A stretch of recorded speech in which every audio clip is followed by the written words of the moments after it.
The coach who has tormented Tennessee football for the better part of 2 decades has retired. Nick Saban announced on Wednesday that he is hanging it up after 6 national championships as Alabama's football coach, 7 overall. And of course, he was dominant against Tennessee during that stretch. He was dominant against all opponents during his stretch at Alabama. Welcome into the Volunteer State. I'm Blake Toppmeyer alongside the Knoxville News Sentinel's Adam Sparks. Of course, the news of Saban's retirement, huge news at Alabama.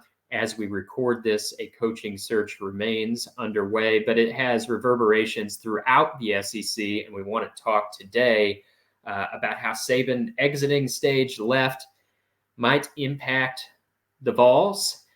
And Adam, as we begin, I guess, set the stage for Wednesday. I was out on a walk in my neighborhood. Of course, as I'm sure you've thought as well, we've always known in the back of our minds for the last few years, this day could come. Saban could retire. He was at that age. He really had nothing else he needed to accomplish.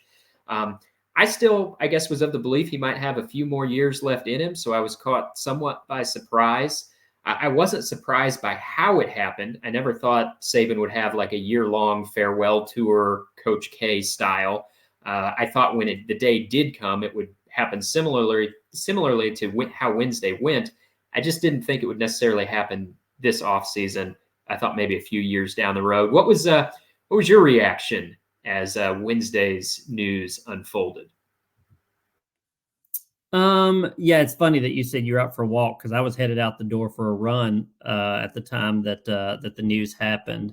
I had the Feinbaum show on when I guess it had been on Twitter for like 2 minutes, and I had Feinbaum on sort of in the background as I was about to head out the door, and I saw the tweet from Chris Lowe who broke the story. I saw that on my phone. And I glanced back before I headed out the door to see how Feinbaum would react to it. And anybody that was watching the show at the time, you were sort of waiting to see how he would react to it. And as Paul usually does, he's taking calls and he's looking around and he looks down at you and I have both been on Feinbaum's show a number of times live. And he has an iPad. He has a tablet in front of him that he looks at things. And he looked down at his tablet on his desk there live on air. And his eyes got real big, and he looked at his producer, looked back at his screen, looked back at his producer, did that 2 or 3 times, and then sort of stumbled through us for about 2 or 3 seconds, and then said, "We're going to go to a break." And you thought, okay, well, I know what he just saw. So that was fun to see it in real time. I mean, it's sort of like one of these. I mean, not to be too morbid, but you and I have worked in newspapers our whole adult life, and it's sort of like an obituary. Right, you write the obit, and you know this person is going to die at some point because they're old enough that it's inevitable in not too many years. So it's a similar thing with this. Like there were a number of people around the country that had a retirement story ready for Nick Saban, but you didn't know if it was going to be published like this week or next year or 5 or 6 years from now, and all those were possible. So I think it wasn't a shock. Like you said, I wasn't shocked by how it happened. I just thought maybe you look at things differently, I guess, this past season.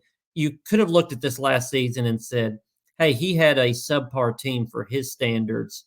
It looked like a 9-3 team to me, Alabama. And instead he got them almost all the way to the finish line, an overtime away from getting to the national championship game. So you could look at that and say, he's still got his fastball, so why not keep coaching? On the other hand, maybe he looked at that and said, this was really tough, and this was one of my best coaching jobs, so why not finish it there? And so it wasn't a big shock. I saw a lot of media members respond to it around the country as if he had died or something.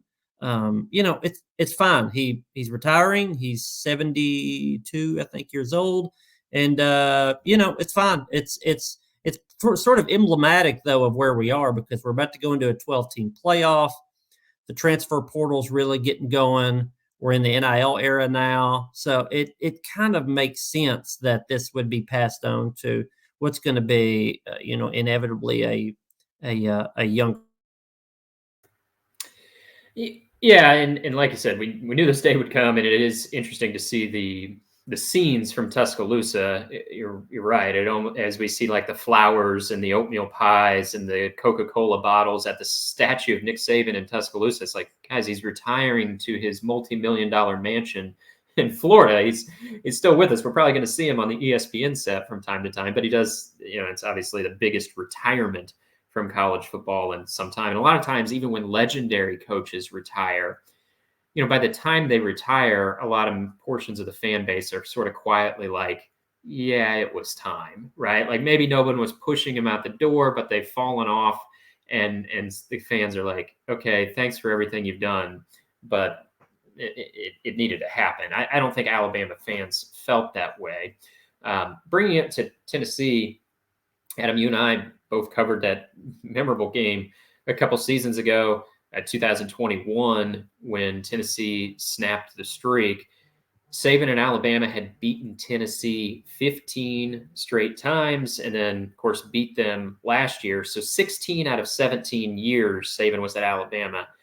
Alabama won the third Saturday in October. But Heupel got him once, and then Hooker got him once on the day the goalpost came down in Neyland Stadium. The fact that now Saban is retired and Tennessee gets no more shots at Saban, they probably feel fine about that. He's gone. Whoever comes after him probably isn't going to win 6 national championships. But how important do you think is it, not necessarily for the direction of the program, the momentum of the program, but just for the psyche of the fan base and the annals of history, that Tennessee did get Saban, albeit just once. They did snap the 15-game losing streak in 2021 and got him one time.